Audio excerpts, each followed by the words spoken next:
O, pasayahin mo sila. Hindi ka ba masaya ngayon? Reg, I'm so happy for you. Parang kailan na nag-uusap tayo about love, boyfriends. Tapos ngayon, di ba, you're so married na. I love it.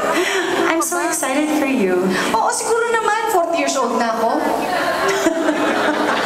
Huwag kang ganyan, ha? Kasi ako, 28 na ako. Naghahanap pa rin ako ng love life, ha? 28? 28. Oo, sabi ko nga. Hindi ko alam. Mas matanda ka pala sa akin. Oo nga. Hindi masyado halata. Hindi masyado halata. Oh, you maintained your beauty so well. I love it. What's your secret? Sleep. Akala ko, Ogie. Well, you do. Kanina pa nag-usapan ko si Ogie. Ano ba secret ni Ogie? Bakit? Parang pag magkasama kayo, alam ko in love ka kay Ogie. Pero parang pag magkatabi kayo, in love ka kay Ogie. Kilig na kilig ka. Oh. Ano secret? Ano secret ni Ogie? Ano Pera. ba? Pero agad. Okay, pero hindi ka masyado materialistic. Oh, I love it. Anyway. Ano ka ba, Paps? Taga-Bulacan ako. Hindi kami ganun. Hindi. Simple lang kayo. Sinabi ko nga eh. Mga taga-Bulacan, simple lang kami. Simple lang nga. Gumasta o ano. Hindi, nakakatawa because I was watching the news. I don't know if it was, I think it was yesterday. And they were talking about Valentine's Day. Tapos madami silang apparently it was like a survey or something. Ano daw ang gusto mong maging asawa? Parehong lalaki at babae tinanong. Yung gwapo pero hindi masyadong mayaman o dun sa pangit pero mayaman. Ang daming sumagot ng pangit pero mayaman. Talaga? In fairness. Ang hirap sumagot sa mga questions. Oo, buti na lang gwapo yung asawa ko. Oo naman. Bakit kayo lahat natawa? Oo nga, ano ibig sabihin nun? Ano yun? Bakit kayo tumawa? Serious siya. Kasi sa relationship na ito, ako ang mayaman. Loka-loka ka talaga. Sana walang taga-BIR dito. Alam niyo po, Baka lagot na naman ako. lagot ka na naman. Mas stress na naman ako. Alam niyo po, BIR. kami ni Regine, we go a long way back, di ba? Yeah, like I was there when you started. Exactly. Kasi I was nga, only 28 lang ako noon, ha? I was only 2. Sige, ganyan na Yeah, I'm only 25, but I'm in the business for 25 years 25 years. 25. Exactly. This is my 25th year, so that means I've been singing since I was in my mother's womb. Exactly.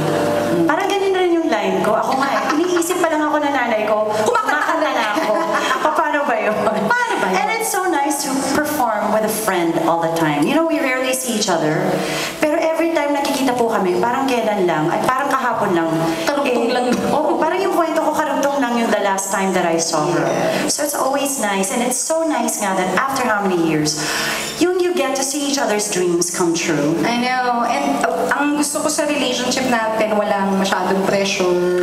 Wala. Parang basta, Tawanan lang. tawagan lang. No, and then, like gano'n naman, pag kailangan mo, kung dyan lang ako, pag kailangan kita, dyan kita, pwede ba kita utangan? Kasi alam mo, medyo malaki. Busy ako.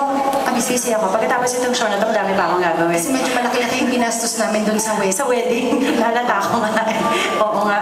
Biro mo ano nilagay niyo dun sa buhangin? Ewan ko, simento yata. Terracotta Hindi ko alam. Nakauwi nga ako nun several pieces. Oo, so, Anyway, ngayon wala kaming kuryente sa bahay. Bakit nagtitipid kayo? kami. Kaya pala gutom na gutom ako no rehearsal. Kaya nga pumapayat ako eh. In fairness, okay din ah. Pumayat ka. Alam mo nung Pasko, pagpasok ko sa Party Pilipinas, parang ako lang yung tumaba. Bakit? So, naisip ko, Baka feeling mo lang yun. Hindi, baka kami lang yung mayaman, kami lang naghanda ng Pasko. Oo, sila lahat, sinabihan ko, mahihirap! Ganon. Ang papayat! So, wala kayong handa ng Pasko! Ganon, pagpayat, mahirap. Mahirap! Okay. Mahirap. Si Hart, Evangelista, nakita mo. Ang payat? Oo, Mahirap yun. Uy, huwag kang magbabanggit ng ganyang Ay, sorry, mga pangalan sorry. dito. Sorry. Alam mo naman. Sorry naman. Wala ko sinasabi. Umapoy ako! Baka bigla ko naglag ka sa stage. Nakita mo si Rufa. Si Rufa, asa na nga ba si Rufa? Ang payat. Mahirap din. Mahirap. Wala maniniwala sa'yo. Teka! Eh kung mag-alas. Ikaw payat ka rin. Mahirap ka rin, oh. Eksakto. Ako lang ang mayaman. Ay, correct. Hindi, wala lang ako love life, kaya ganun. Check! Check! Ano ba kung saan napunta yung kwentuhan? Ganyan po kasi talaga when you're friends. Yes. Diba? No matter what one does, you kind of still support each other and still love each other for who they are, what they are, what their decisions are. I think that's the best part of being friends. Yeah! So here it is, a song about friendship.